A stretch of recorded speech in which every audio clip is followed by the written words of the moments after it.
Selamat siang bagi kita semua. Baiklah teman-teman, di sini kami akan menjelaskan dari hasil LKPD yang kami gunakan. Sebelum itu, perkenalkan nama saya Bunga Startiba. Saya Mariana Saragi. Saya Melisa Saragi. Saya Lukas Roberto Saragi. Baiklah, di sini kami akan menjelaskan hasil dari diskusi kelompok kami.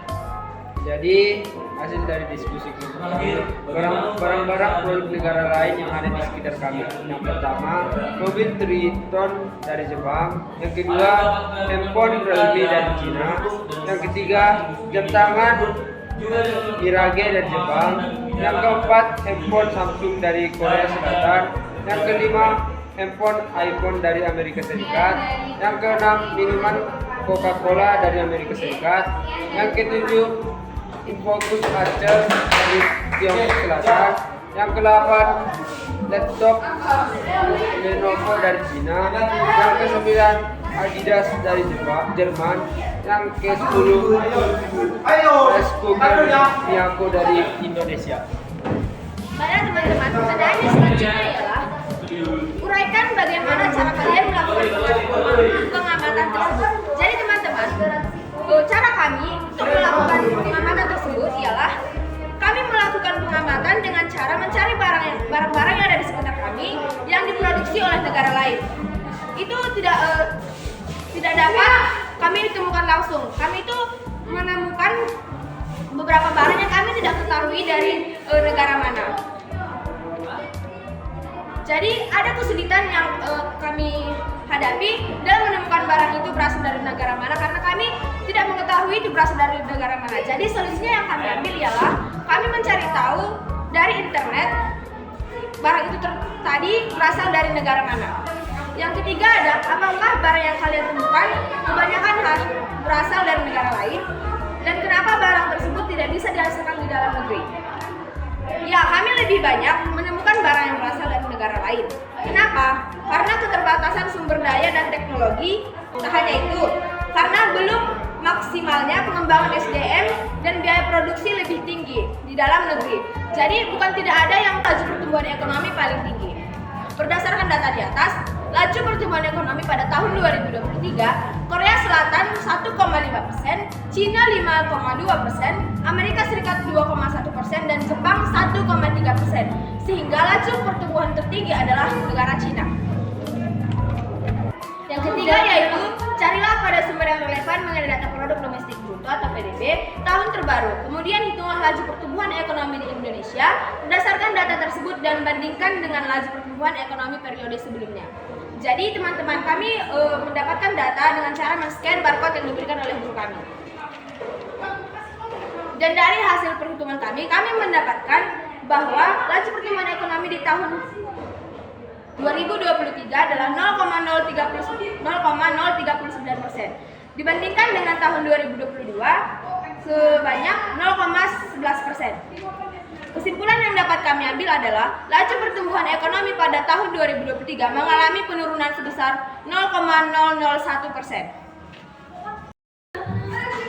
Jadi berdasarkan artikel yang sudah kami baca, nomor 1, Indonesia memiliki cadangan nikel sebesar 72 juta ton Ni atau nikel yang merupakan terbesar dibandingkan dengan negara lain. Jawabannya benar. Yang nomor 2, besarnya cadangan nikel di Indonesia menjadi faktor utama bagi pihak luar untuk investasi di Indonesia. Jawabannya benar. Nomor 3, adanya peningkatan permintaan nikel karena diakibatkan adanya transisi ke energi baru terbarukan atau EBT seperti permintaan kendaraan listrik dan pembangkit listrik energi baru. Jawabannya benar. Yang ketiga, yang keempat, banyaknya pihak luar yang ingin mendapatkan nikel dari Indonesia karena kualitas dan ongkos produksinya lebih murah apabila dibandingkan dengan negara lain. Jawabannya benar.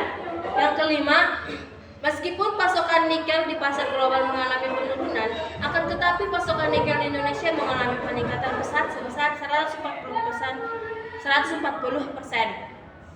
Pasokan ini salah satunya bersumber dari PT Vale Indonesia. Jawabannya salah.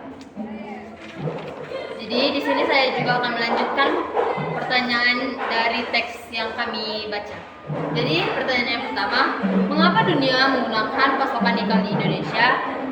dunia menggunakan pasokan nikelnya dari Indonesia karena Indonesia penghasil nikel 52%, yaitu bisa diperkirakan sebesar 72 ton. Dan soal yang kedua, apakah Indonesia mengalami hambatan ketika mengekspor nikelnya ke negara lain atau pasar global? Jawabnya, adapun hambatannya yaitu karena cadangan nikel di Indonesia yang semakin menipis, jadi itu akan menjadi salah satu hambatannya. Dan soal yang ketiga, mengapa permintaan terhadap nikel mengalami peningkatan? Jelaskan faktor penyebabnya. Karena penggunaan dalam produksi adanya transisi ke negeri baru terbarukan atau EBT seperti peningkatan permintaan kendaraan listrik dan PLE baru terbarukan yang membutuhkan bahan baru nikel. Dan soal yang keempat, bagaimana dampak meningkatnya ekspor nikel bagi neraca perdagangan Indonesia? Berikan argumen kalian. Jadi, dampak meningkatnya nikel bagi neraca perdagangan Indonesia adalah meningkatkan pendapatan nasional atau ekspor, meningkatkan devisa negara, meningkatkan pertumbuhan industri, menjalin persahabatan antar negara, dapat membantu mengurangi defisit neraca perdagangan atau meningkatkan surplus. Dan yang soal terakhir, bagaimana upaya yang bisa kita lakukan oleh pemerintah supaya ketersediaan nikel tetap terjaga? Jadi, upaya yang dapat kita lakukan, yang dilakukan pemerintah supaya ketersediaan nikel tetap terjaga yaitu memberikan fasilitas industri nikel tersebut dan membuat hukum dan tetap pengawasan atau kebijakan agar produksi nikel tersebut berjalan dengan baik. Jadi, Baiklah teman-teman, sekian dari hasil kerja LKPD kami. Sekian dan terima kasih. Bye-bye. dadah. Oke. Pulang dari